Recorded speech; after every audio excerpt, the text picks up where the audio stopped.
Adriana Ronquillo from Group 6. So, Group 6 are tasked to discuss about the sociological perspective theory and the different forms of social group. So, society mostly categorized as an organized, interrelated group of people. So, we already know what society is, right? We already have an idea. Society are, katong mga tao na society have different, same language, same territory, of course, kaya they are in the same society man, and they also have a same culture. So, more about na society. So, this time, we are going to look for the deep meaning sa bagay ang society. Ang society ba is more to ang interrelated or interconnected ang mga tao, or also society includes conflict or competitions, or ang society is ba ay nag-live sila through symbolic interactionisms, interaction within individuals. So, there are sociological theories that can explain various aspects of social group existence. So, there are three different sociological perspectives: the structural functional theory, the second one is the conflict theory, and the third one is the symbolic interactionism. So, we will discuss first the structural functional theory. Structural functional theory is also called functionalism. Sees society as a structure with interrelated parts designed to meet the biological and social needs of the individuals in the society. So, yung dali nga, society daw are composed of interrelated parts to meet the biological needs and social needs of an individuals, or kuan. Okay.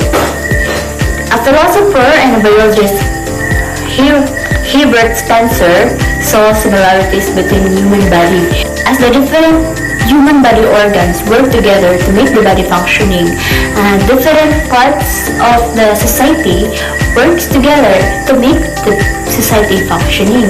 Muna ang nakita ni Herbert Spencer na ay connections or similarities between human body and society. For example, sa atong lawas, one of our organs doesn't work na ato ang lungs or ato ang liver. Kung kada ang di na mo andar, maunsa na atong lawas, may mga tao person with disabilities ko nata ka ng magmatagya mo yan na siya. Kung ang society, isa ka part sa society, dili na siya mag-work o wala na siya function, dili na good health or dili na good ang dagan sa inyong society. So, ang pasabot ni Spencer na ang iyang referred na part of society is what we call social institutions, kanang mga education, health center, kanyan, religions, muna siya ang kanang part good sa ato society nga need nato.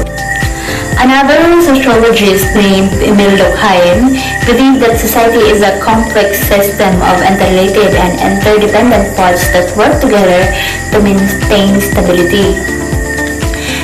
Kini si Emil Durkheim nagkon siya nga individuals can make up society, but in order to study society, we have to look for individuals to social facts. So, what's the social facts? Social facts are kini mga moral, laws, culture, or anything that governs social lives.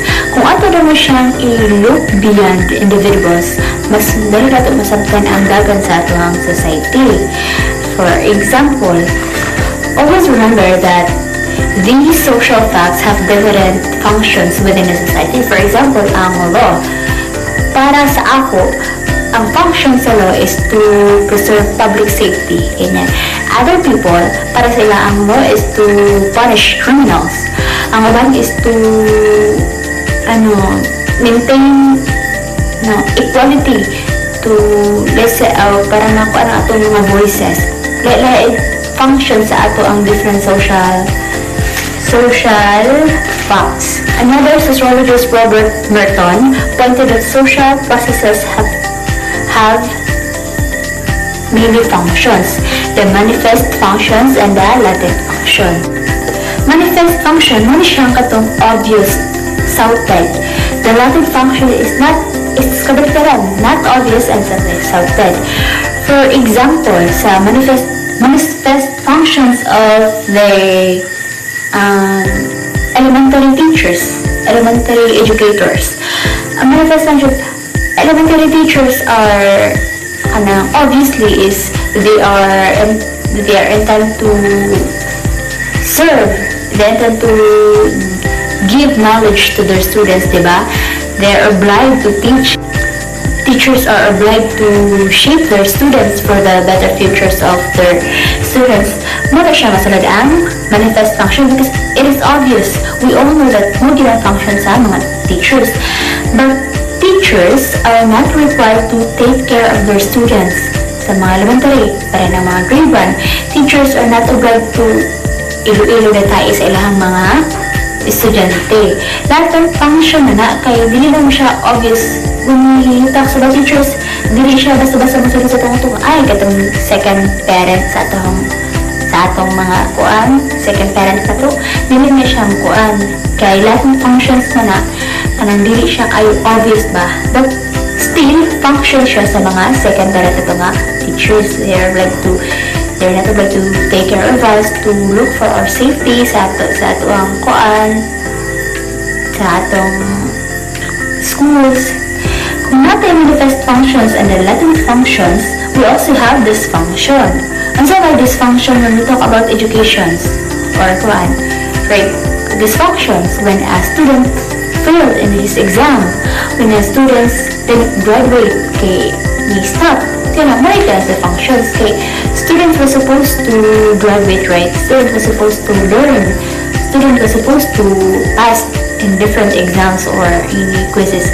But wala siya nakuhat. So, muna siya ang dysfunctions. The second sociological perspective theory is the conflict theory. Conflict theory looks at society as a competition for limited resources. So, we all know that society is composed of people who love and interconnect with each other. Ganyan. Natural regulation of society also have conflict and competitions. So, Karl Marx focused on says that society is made up of two classes, the bourgeoisie and the proletariat. These differences focus on the economic inequalities within the people in the society. So, Karl Marx focused on the relation of productions and the mode of productions. Okay. Bourgeoisie have a control in the productions, while the proletariat are those people who work in the bourgeoisie. Kumbaga, bourgeoisie are the employer rather, and the proletariat are those employees who work for bourgeoisie, for them to survive and for them to gain profit, ganyan. So, ang tawag ni Karl Marx sa nga siya nga inequalities is the false consciousness. Yes, the proletarians are failed to see their functions good in a society because they thought their only ilang functions is to work for the bourgeoisie, for them to live, and the proletarian bourgeoisie are always in the top who employs the proletarian. Max Weber agreed with Karl Marx, but he also says that there were inequalities of political power and social structure that caused conflict. Ida B. Wells examined competition within feminist movement as women fought for the right to vote, yet the egalitarian suffragist movement were headed by white women. So, ang women sa una, it is fought para nga sila karapatan mo vote. But kini mga egalitarians, I don't know how to read this one, suffragists, is inahang gitugot sa mabuta ang women, but i-exclude ang mga itong black women. Kay, kumbaga, also na siya political inequalities in terms of different races or social class. Kibali, kini sila dili ni sa lapagpuan ang society is composed of ganyan. Kini sila kay dili sila talo na kay mga i-group ni sila. Kini sila dili sila talo na kay mga itong ni sila, dili sila bagay. So ang society is made up of kuan to siya kanang marginalizations within people sa ilang different race or class or ilang unsa sila ba nga mga tao sa sila na belong. So mo na nakita po ni Max Weber na inequalities within mga races ni mga tao. And the last one is sociological perspective is the symbolic interactionist theory. Theory that focused on meaning attached to human interaction, both verbal and non-verbal and symbols. So kaning interactionist theory, nag-focus na siya sa kanang deep meaning within the interactions of people, verbal and non-verbal, or meaning sa mga symbols. Charles Horton Cooley introduced the looking glass self. So, kining looking glass self, ano siya ka process that we see how others react to us. Second is, we interpret the reaction. The third one is, we develop a sense of self based on those interpretations. For example, when magbaktas ta, then natin makasugot ng strangers and that strangers smile at us. We see how others react kasi kita lang ito smile siya. Then we interpret the reaction. We develop a sense of self based on those interpretations. Maray nga. Ni-smile siguro to siya kay smiling po ko. Kay dali ko kuan ako ang aura, goods. Dali siya malapitan. Nga siguro ko. Okay, smiling na siya. So, muna siya ang looking glass self na makita na to atong kaugalingon by interpreting how others interact with us. George Herbert Mead is known as the founder of symbolic interactionist theory, but Mead's student Herbert Blomer is the one who coined the term symbolic interactionism. So this time, we're going to proceed in the different forms of social group. When we say groups, forms of social groups are formed as an assemblage of people who often interact with each other, where two or more individuals who do things together with common goals and interests. So, groups are formed as kung naay ang mga tao ani nga lugar or tapok na ay interaction. So the examples are family, relatives, couples, friends, churchmates, schoolmates, or even co-workers. So Ash, nganong na-appeal man ang couples? It is because a social group may consist two or more people na nag-interact. Tapos, according to Kundlon 2003, group is any collection of people who interact on the basis of shared expectation regarding one another behavior. So, example anis kay churchmate. Why? Because makig-appeal ka na nga religion because say mo makig-churchmate or ma-appeal ka na religion kay pareha man mo belief. So, pareha mo og kuan mga basis of expectation regarding sa isa pa ka behavior. So, it consists two or more people. So, kailangan, kung maghimo ka group, kailangan duha ang member or more pa. So, a collection of individual characterized by communication, recognition, and specialized rules. So, pag maghimo da group, naapo di ay requirements. So, the first requirements is two or more people. Balik-balik na. Two or more people, there must be an interaction. Now, kung maingon nimo na nga group pero duha ra sila nya wa pa yung interaction, it can't be called group. So kailangan kanang duha na siya interaction para matawag po siya na group. Group is considered also nga mag-group kung ang mga member kay together physically. So kamo kung nag-uban-uban mo kana nga tapok, mao na nga mag-uban mo physically, nag-interact mo physically, makita nimo siya dira, ayo mo siyang kaatbang. So, yeah. Requirements na siya sa group. And we have here also the factors that influence group. Mga factors na mo influence sa grupo. Motivational based shared by individuals based on needs, interests, desires, insecurities, or problem. Now, kung interesado ka sa arts, mo-apply ka dito sa mga artist na grupo. Kung interesado ka na magka-business, now, sa group nga, nag-encourage na mo take og business. Kay, nalagi dire, motivational based shared by individuals. Kung ganahan ka sa ilahang grupo kay say mo og mga insecurities na pwede ka mo-appeal dito And also the size of the group. Makuan ka ba? Ma-motivate ka na mo-appeal ana na group kay dako siya. Lawak kaayo ang ihang groups or maybe types of group goals. So ang goals ana na group magpaniwang. So kay ikaw po gusto po ka magpaniwag, so ma-motivate ka na mo-appeal ana na group. Now, the last thing here is the kind of group cohesion or unity, the capability to function and interact collectively in and of their goals.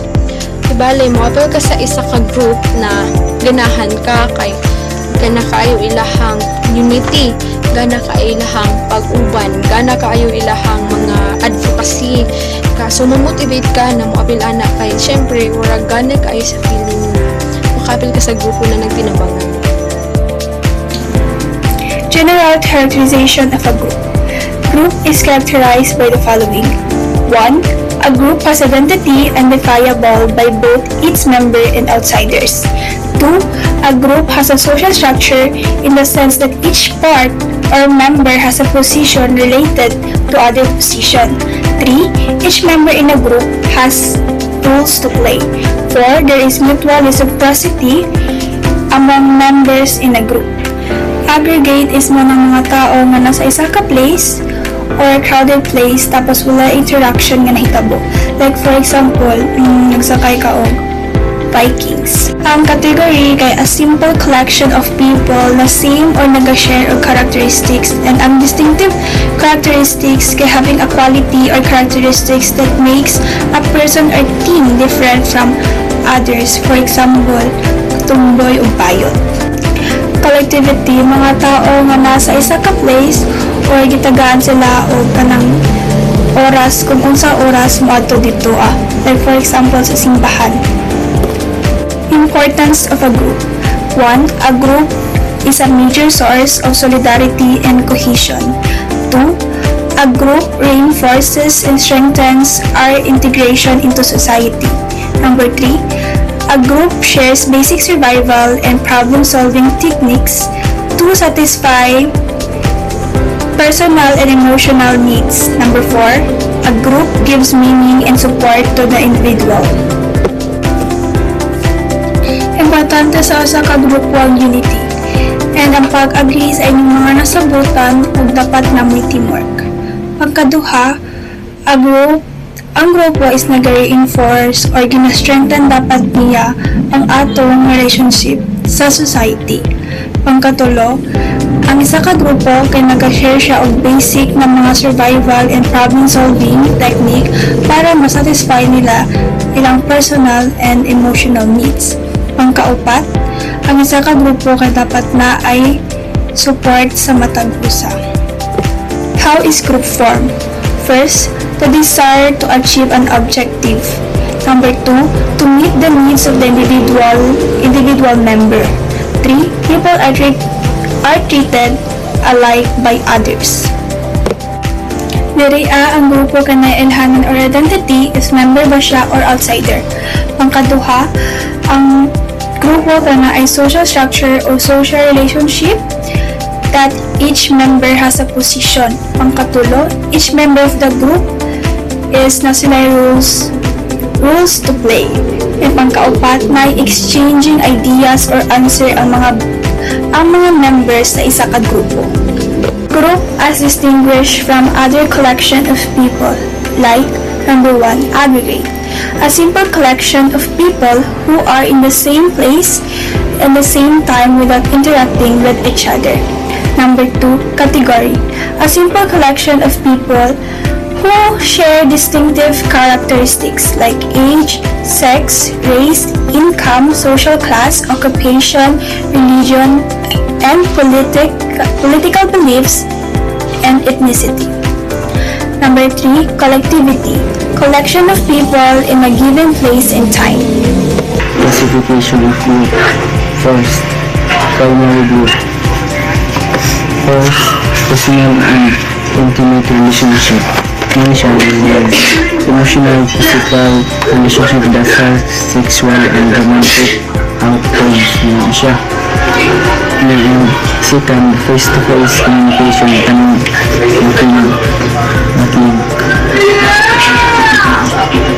Face-to-face ka istorya sa isa ka tao. Third, prominence, duration, when they figure out that people and objects still exist even if you can't see or hear them. Naragyap mo sila sa kuan pag nagwala sila sa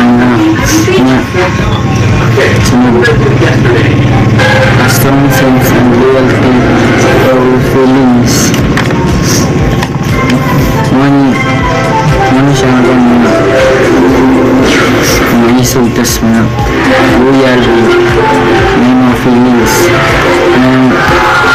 Sunod, small size ka ng gamay niya siya, gamay. Informal structure na local leaders, attractive, trusted was a popular influencer. Traditional or non-traditional decision making.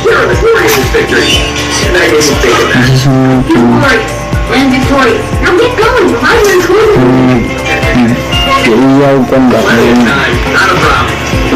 iyaw decision bata secondary group large kanang dako sa kanang dako siya large personal relationship when there is little or no contact between two people and communication is limited to the virtual world.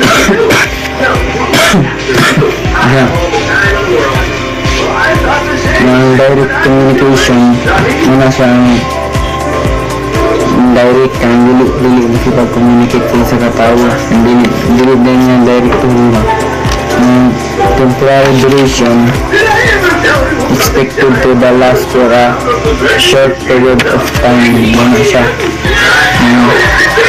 So weak group reasoning based on self-interest.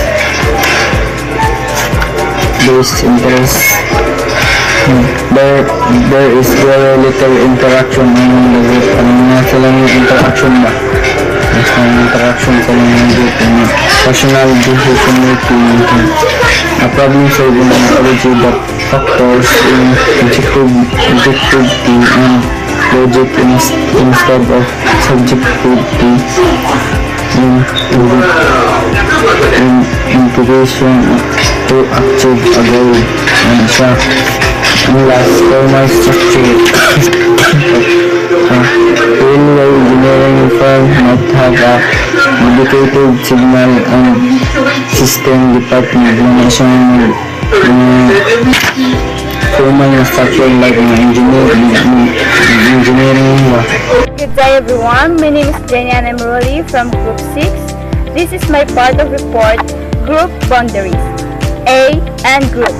Group with which the individuals identifies and which gives him sense of belong, solidarity, camaraderie, charity crops, and the protective attitude toward the other members. The members are loyal to each other and share common norms, activities, goals, and background. In group is the group where an individual identifies and provides them with a sense of belong, unity, friendship, spiritual crafts, and attitude toward other members. Members are loyal to each other and share common standards, activities, goals, and background. B. Out-group. View as outsiders by the in-group. Any members of the in-group has insufficient contact with the members of the out-group. Members of the in-group have feelings, strategies, dislike, avoidance, antagonism, indifference, and even towards the out-group. In the out group is considered the outsiders of the in group. Any members of the in group has limited interactions with out group members. In group members may feel difference, disgust, avoidance, resistance, indifference, and even eager toward the out group. C. Reference group. Group that significance to us models even thought we ourselves may not be a part of the group. Is one which an individual has not only have a high regard for but one after which he or she patterns his or her life. Its central aspect is self-identification rather than actual members. In reference group is a group that holds significance to us, models even though we are not actually part of the group. It is a something that an individual looks up to and follows in their life. The main aspect of this the influence it has on personal choice compared to actual members. Thank you. Life of boundaries. Formal group boundaries. Group is which duties and privileges are clearly defined as unexpected and prescribed independent of the person who happen to occupy a given position. So, for example, formal group boundaries is such as being accepted a fraternity member or a group. For example, sa formal group boundaries is school, hospital, and companies. Or dagang pa din yung example ng mga kwan sila. Kasi nga ng president, vice president, treasurer,